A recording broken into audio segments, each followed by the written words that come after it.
ରାତି ପାଇଲେ ପ୍ରଭୁ ଶ୍ରୀରାମଙ୍କର ପ୍ରାଣ ପ୍ରତିଷ୍ଠା ଅଯୋଧ୍ୟାରେ ହେବାକୁ ଯାଉଛି। ସେଇଥିପାଇଁ ସାରା ଭାରତରେ କ'ଣ ସାରା ବିଶ୍ୱରେ ଆନନ୍ଦର ମାହୋଲ ଚାଲିଛି। ଘରେ ଘରେ ସମସ୍ତେ ମିଠା ବନେଇକିରି ନିଜ ନିଜ ଫ୍ୟାମିଲି ଆଉ ଫ୍ରେଣ୍ଡସ୍ ମାନଙ୍କ ସହିତ ବନଉଛନ୍ତି। ଯେମିତି ଲାଗୁଛି ଦୀପାବଳି ସକାଳ ପାଇଲେ ଦୀପାବଳିର ଉତ୍ସବ। ସେଇଥିପାଇଁ ମୁଁ ଆଜି ପ୍ରଭୁ ଶ୍ରୀରାମଙ୍କର ପ୍ରାଣ ପ୍ରତିଷ୍ଠା ଉତ୍ସବ ପାଳନ କରିବା ପାଇଁ ଆଜି ମୁଁ ଆପଣମାନଙ୍କ ପାଇଁ ୱିଣ୍ଟର ସ୍ପେଶାଲ ଅଟା ଆଉ ଡ୍ରାଏ ଫ୍ରୁଟ୍ସର ଦେଶୀ ଘିଅ ବାଲା ଲଡୁ ବନେଇଛି। ସେଇଥିପାଇଁ ଚାଲନ୍ତୁ ଡେରି ନ କରି ତାର ପ୍ରିପାରେସନ୍ ଷ୍ଟାର୍ଟ କରିବା। ତା ପାଇଁ ମୁଁ ଏଠି 2 କପ୍ ଅଟା ନେଇଛି। ଗ୍ୟାସ୍ର ଫ୍ଲେମ୍ ଲୋ କରିକିରି ତାକୁ ଭଲସେ 15ରୁ 20 ମିନିଟ୍ ପର୍ଯ୍ୟନ୍ତ ଫ୍ରାଏ କରିନେବା, ଯେତିକି ପର୍ଯ୍ୟନ୍ତ ଆମର ଅଟାରୁ କଞ୍ଚା ସ୍ମେଲ୍ ଯାଇନି। ଅଟା ଲଡୁ ପ୍ରାୟତଃ ବନେଇଥାନ୍ତି ଘିଅରେ ଡାଇରେକ୍ଟ ଅଟା ପକେଇକିରି, ତାକୁ ଭଲସେ ଭାଜିକିରି ବନେଇଥାନ୍ତି, କିନ୍ତୁ ମୋର ପ୍ରୋସେସ୍ଟା ମୁଁ ଏଠି ଟିକେ ଡିଫରେଣ୍ଟ କରିଛି। ଆପଣ ଏଇ ପ୍ରୋସେସ୍ରେ ଥରେ ଅଟା ଲଡୁ ବନେଇକିରି ଦେଖନ୍ତୁ, ଟେଷ୍ଟଟା ବହୁତ ବଢ଼ିଆ ଲାଗିବ। ଏଇଠି ସାଇଡ଼୍ରେ ମୁଁ ଗୋଟେ ପ୍ୟାନ୍ରେ ଦେଶୀ ଗୁଆ ଘିଅ ନେଇଛି। ସେଥିରେ କିଛି ଡ୍ରାଏ ଫ୍ରୁଟ୍ସକୁ ଛୋଟ ଛୋଟ କାଟିକିରି ନେଇଥିଲି। ସେଗୁଡ଼ାକରୁ କିଛି ଆଲମଣ୍ଡସ୍, କିଛି କ୍ୟାସ୍ୟୁ ନଟ୍ସ, କିଛି ଆକ୍ରୁଟ୍ ନେଇଥିଲି। ତାକୁ ଟିକେ ଭାଜି ନେବା। ବେଶୀ ସମୟ ଆମେ ଗୋଲ୍ଡେନ୍ ବ୍ରାଉନ୍ କରି ଭାଜିବାନି, ଜଷ୍ଟ ଗୋଟେ କ୍ରଞ୍ଚ ଆସିଲା ପର୍ଯ୍ୟନ୍ତ ଭାଜିବା। ତାକୁ ଭାଜିକିରି ଆମେ ସାଇଡ଼୍ରେ ନେଇଥିବା। ଆପଣମାନେ ପ୍ରଭୁ ଶ୍ରୀରାମଙ୍କର ପ୍ରାଣ ପ୍ରତିଷ୍ଠା ପାଇଁ ଖୁସିରେ କ'ଣ ଘରେ ନ୍ୟୁ ଆଇଟମ୍, ନୂଆ ମିଠା ଆଇଟମ୍ ବନଉଛନ୍ତି କି ଆପଣମାନେ ବାହାରୁ କ'ଣ କିଣିକିରି ଆଣିଛନ୍ତି, ମୋତେ କମେଣ୍ଟରେ ପ୍ଲିଜ୍ ଜଣାଇବେ।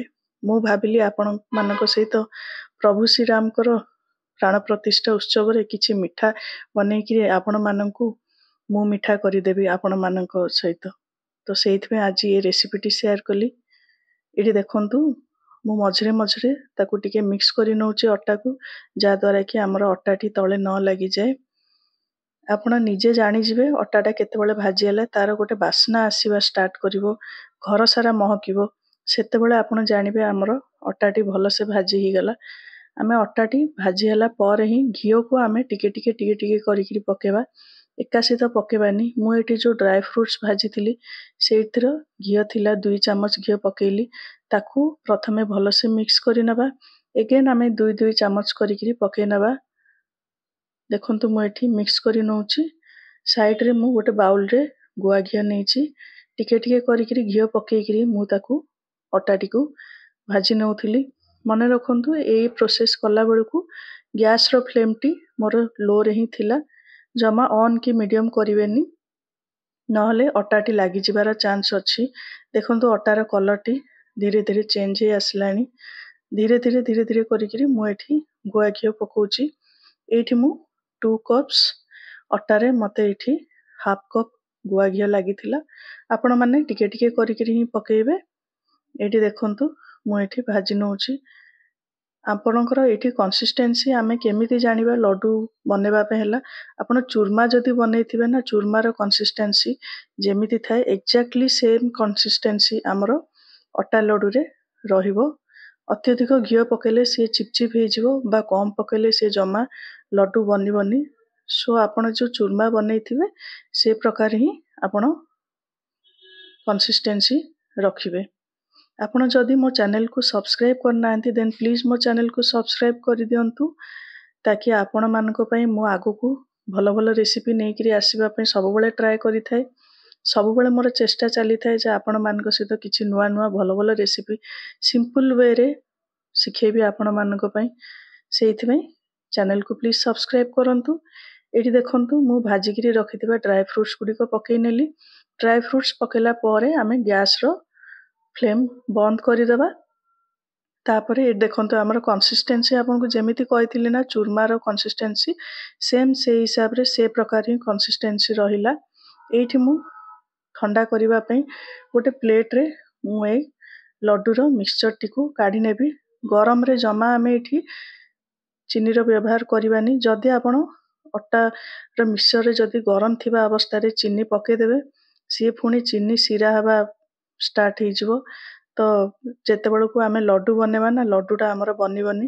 ସେଇଥିପାଇଁ ଆପଣ ଟିକେ ଟ୍ରାଏ କରିବେ, ଟିକେ ଉଷୁମ ହେଲା ପରେ ଟିକେ ୱେଟ୍ କରିବେ ଉଷୁମ ଯେତେବେଳେ ଥିବ ଆପଣ ହାତରେ ଧରିଲା ଲାୟକ ହେଇଥିବ ସେ ଷ୍ଟେଜରେ ହିଁ ଆପଣ ପକେଇବେ। ବେଶୀ ଥଣ୍ଡା କରିବେନି, ଜଷ୍ଟ ଆପଣ ଅତ୍ୟଧିକ ଗରମ ଅବସ୍ଥାରେ ପକେଇବେନି ଚିନିକୁ।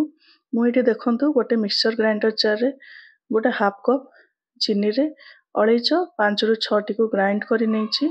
ଚିନି ମୁଁ ଏଠି ଦେଖନ୍ତୁ 2 କପ୍ରେ ଏଇଠି ମୁଁ 2/4 କପ୍ ଚିନି ବ୍ୟବହାର କରିଛି। ଏଇଠି ଆମେ ସୁଗର ପାଉଡର ପକେଇ ନେଇଛେ। ଚିନି ଆଉ ଅଳେଇଚର ଯେଉଁ ପାଉଡର କରିଥିଲେ ତାକୁ ମୁଁ ହାତ ସାହାଯ୍ୟରେ ଭଲସେ ମିକ୍ସ କରି ନେବି।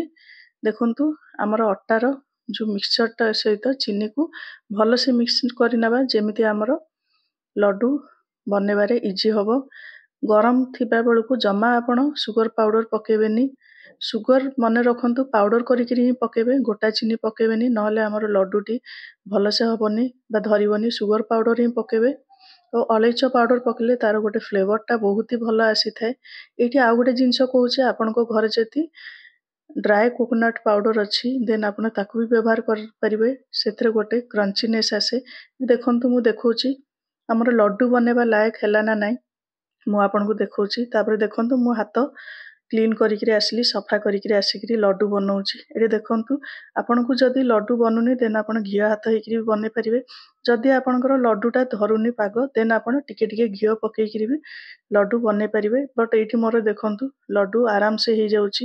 ଆପଣଙ୍କ ହାତରେ ମୁଁ ଦେଖେଇ ଦଉଛି, ଦେଖନ୍ତୁ ପାଖରୁ କେତେ ସୁନ୍ଦର ଆମର ଲଡୁ ହେଇଯାଉଛି। ଆଉ ଏ ଲଡୁ ମନେ ରଖନ୍ତୁ ଆର ହେଲ୍ଥ ବେନିଫିଟ୍ସ ମୁଁ କହୁଛି। ଏ ଲଡୁଟି ଶୀତ ଦିନେ ଖାଇଲେ ବହୁତ ହି ଭଲ। ଏଇଟା ଡ୍ରାଏ ଫ୍ରୁଟ୍ସ ପଡ଼ିଛି, ଦେଶୀ ଗୁଆ ଘିଅ ପଡ଼ିଛି, ଅଟାରେ ବି ହେଇଛି। ଏଇଟା ଯଦି ଆପଣ ଦିନକୁ ଗୋଟେ ଗୋଟେ ଲଡୁ ଖାଆନ୍ତି ଦେନ୍ ଆପଣଙ୍କୁ ଇନଷ୍ଟାଣ୍ଟ ଏନର୍ଜି ମିଳିଯିବ। ଆପଣଙ୍କର ଦିନ ସାରା ହିଁ ଆପଣଙ୍କୁ ଫୁଲ୍ ଲାଗିବ। ବହୁତ ଭଲ ଏଇଟା ଦେହ ପାଇଁ, ସ୍ପେଶାଲି ୱିଣ୍ଟର ପାଇଁ। ସୋ ମୁଁ ଆଜି ଆପଣଙ୍କ ମାନଙ୍କ ସହିତ ସେୟାର କଲି ଏ ରେସିପିଟି। କେମିତି ଲାଗିଲା ମୋତେ ନିଶ୍ଚିତ ଭାବେ ଜଣାଇବେ। କାଲି ସକାଳ ପାଇଲେ ପ୍ରଭୁ ଶ୍ରୀରାମଙ୍କର ପ୍ରାଣ ପ୍ରତିଷ୍ଠା, ସେଇଥିପାଇଁ ସମସ୍ତଙ୍କୁ ଅନେକ ଅନେକ ଅଭିନନ୍ଦନ ମୋର। ରହିଲି ସାଙ୍ଗମାନେ, ଯଦି ଭଲ ଲାଗିଲା ଫ୍ରେଣ୍ଡସ୍ ମାନଙ୍କ ସହିତ ସେୟାର କରିବେ, କମେଣ୍ଟ କରିବେ କେମିତି ଲାଗିଲା। ରହିଲି ଦେନ୍ ସାଙ୍ଗମାନେ, ଜୟ ଶ୍ରୀରାମ।